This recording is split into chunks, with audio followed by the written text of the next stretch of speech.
My prudent child, justice is a hallucination. It is a necessary fantasy for controlling the people.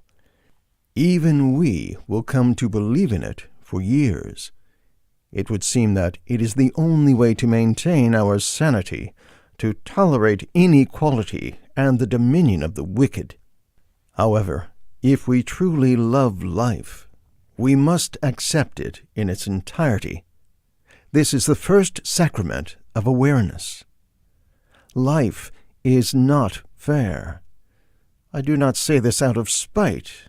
If that were so, the phrase would have no nutritional value. It is unfair because it never occurred to anyone until now that justice was necessary. Life, which has bloomed on this earth for millions of years, has always been based on inequality, a food chain of creatures great and small. The tortoise is not tortured by an aesthetic awareness that makes him envious of the heron, nor does the heron envy the longevity of the tortoise. It was we humans who invented words for inequality, comparison, and envy. The stone does not lament being a stone. It simply is. We are tortured primarily by two things that rob us of peace even during the most favorable of times: the awareness of being and the option of being. Where there are no options, there is no anxiety, because there are no decisions to be made, no responsibilities to assume, and no consequences to regret. Envy is born out of the anguish of knowing deep inside that the most fortunate among us are where we could have been had we made different decisions. This is why we envy our neighbors, but admire movie stars. We do not fret over someone earning a fortune if that person has obviously superior physical beauty and talent.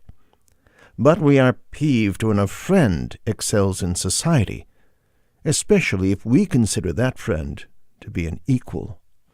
So society does not allow us to live in peace with our conformity, because every day we see how others who started out in the same place as us have now risen above us. It is easy enough to avoid petty financial envy, but then other forms are added on top of it. Envy of social favor, of physical performance, of another's partner. In reality, it is not envy, but the anguish of knowing that we could achieve the same things if we only renounced our lethargy. It is then that our thirst for justice comes to the rescue. We want to be treated as equals, and this seems to us a very noble request. For example, we do not want to be discriminated against for our color, but we do nothing to understand what has contributed to the perception of our race and what we can do to change it. Life is unfair, and it must be so. That injustice is the incentive that motivates our conscience. It is an imbalance. A barometric imbalance creates a breeze. An electrical imbalance creates lightning. A chemical imbalance creates life.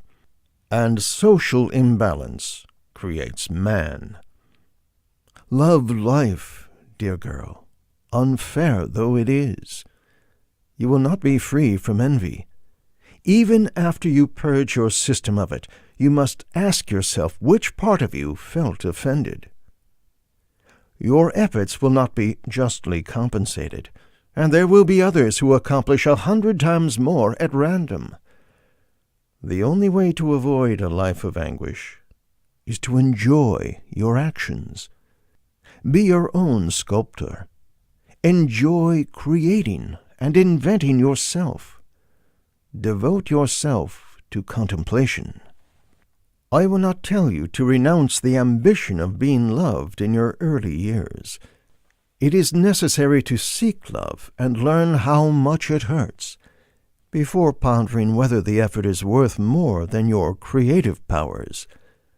The best of our species are those who exhaust that appetite and outlive themselves. Study the injustices of the world, and before combating them, make sure you understand them. You will discover that even the most altruistic ideals are better suited to counterbalancing injustices than to eliminating them.